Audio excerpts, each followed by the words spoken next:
सभी मित्रों को नमस्कार। मैं पंडित सुशील सेमवाल आपका स्वागत करता हूं अपने चैनल पर।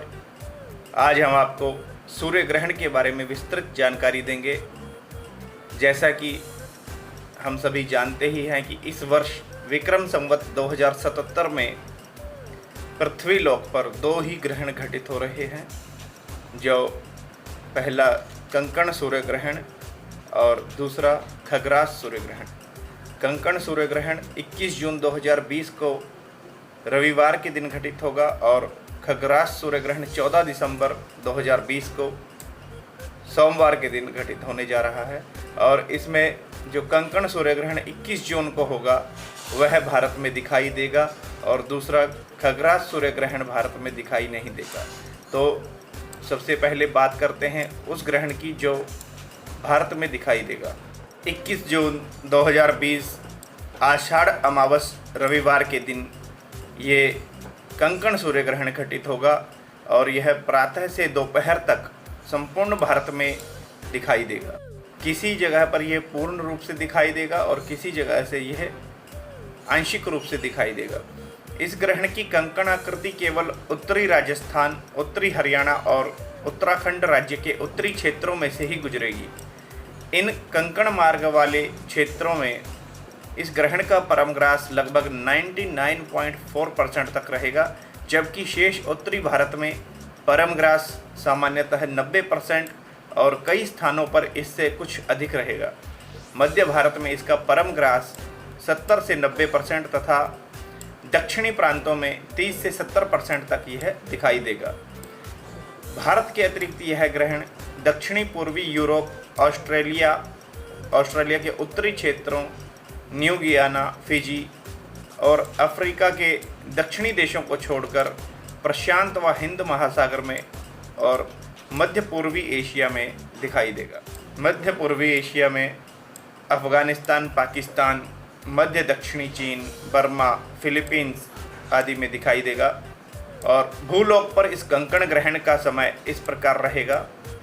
इसका जो सूतक है वो एक दिन पहले 20 जून 2020 को रात्रि में 9:16 पर शुरू हो जाएगा और 21 जून 2020 को ग्रहण 9:15 सुबह प्रारंभ होगा। इसका कंकण आकृति होना प्रारंभ होगा 10:17 सुबह और परमग्रास जो ग्रहण का होगा वह 12:10 सुबह होगा और कंकण समाप्ति का समय 2:02 दोपहर, ग्रहण समाप्ति का समय 3:04 दोपहर का रहेगा। तो इसका ग्रास मान 99.4% रहेगा और इस ग्रहण की अवधि 5 घंटे 48 मिनट 3 सेकंड तक की रहेगी।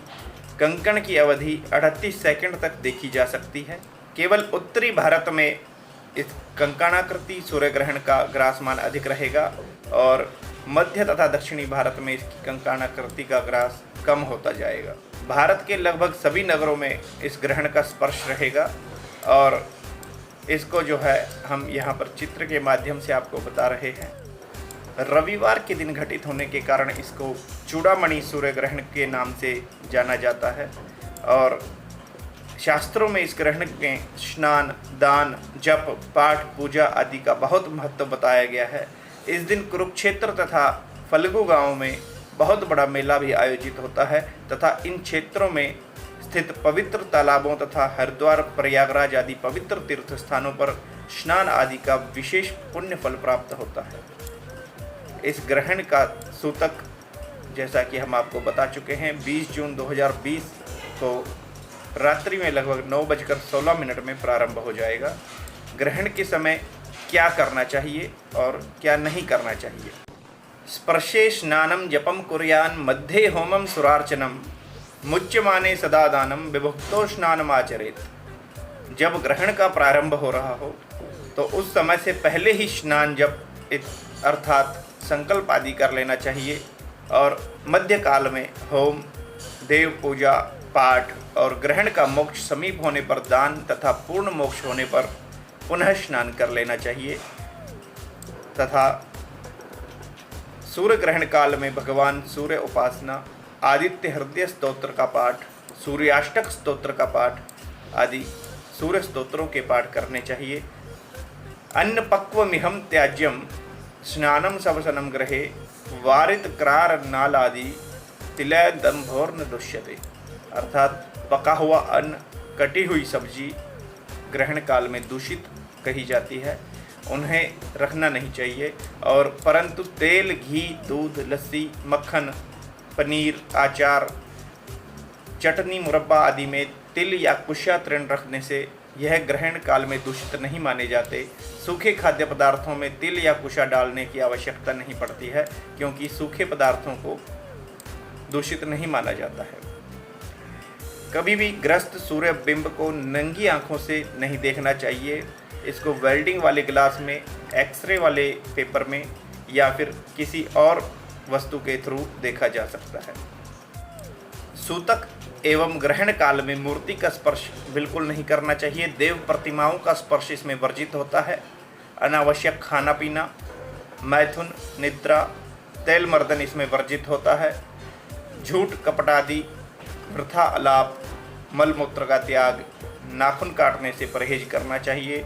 और वृद्ध, रोगी एवं बालक और गर्भवती स्त्रियों को ग्रहण काल में भोजन इत्यादि के लिए किसी प्रकार की मनाही नहीं है। गर्भवती महिलाओं को ग्रहण काल में सब्जी काटने, शयन करने, पापड़ सेकने आदि उत्तेजक कार्यों से परहेज करना चाहिए। और धार्मिक ग्रंथ का पाठ करते हुए प्रसन्न चित्त रहना चाहिए। इससे भावी संतान स्वस्थ एवं सद्गुणी उत्पन्न होती है। ग्रहण काल में सिलाई इत्यादि का काम भी गर्भवती महिलाओं को नहीं करना चाहिए। कैंची इत्यादि का प्रयोग नहीं करना चाहिए। रोग शांति के लिए ग्रहण काल में महामृत्युंजय मंत्र का जाप करना चाहिए। और किसी भी मंत्र जाप का इसमें विशेष महत्व होता है।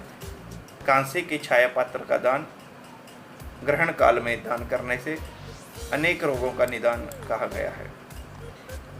यह ग्रहण मृगशिरा तथा आर्द्रा नक्षत्र एवं मिथुन राशि में घटित हो रहा है। अतएव इस राशि और नक्षत्र वालों को ग्रहण दान पाठ, आदित्य हृदय स्तोत्र, सूर्याष्टक स्तोत्र आदि का पाठ विशेष रूप से करना चाहिए। मेष राशि वालों को इस ग्रहण से धन लाभ की संभावना बनेगी, लेकिन वृष राशि वालों के लिए यह ग्रहण धन हानिकारक सिद्ध होगा। मिथुन राशि वालों को किसी भी दुर्घटना, चोट, भय इत्यादि से चिंता रखनी चाहिए, बचाव रखना चाहिए। कर्क राशि वालों को धन हानि के संकेत मिलते हैं। सिंह राशि वालों के लिए लाभ तथा उन्नति के संकेत मिलते हैं। कन्या राशि वालों के लिए रोग तथा कष्ट, भय के संकेत इस ग्रहण काल में मिलते हैं। तुला राशि वालों के लिए संतान की तरफ से कष्ट तथा चिंता के संकेत मिलते हैं। वृश्चिक राशि वालों के लिए शत्रु भय तथा साधारण लाभ इस ग्रहण काल में हो सकता है। धनु राशि वालों के लिए स्त्री तथा पति कष्ट के संकेत मिलते हैं। और मकर राशि वालों के लिए रोग तथा गुप्त चिंताओं के संकेत इस ग्रहण काल में मिलते हैं। कुंभ राशि वालों के लिए अधिक खर्च और कार्य विलंब से होने का संकेत इस ग्रहण काल में मिलता है। और मीन राशि वालों के लिए कार्य सिद्धि के संकेत इस ग्रहण काल में मिलते हैं। यह कंकण चूड़ामणि सूर्य ग्रहण जो कि आषाढ़ मास में घटित हो रहा है, इससे जल संकट के संकेत भी सामान्यतः मिलते हैं।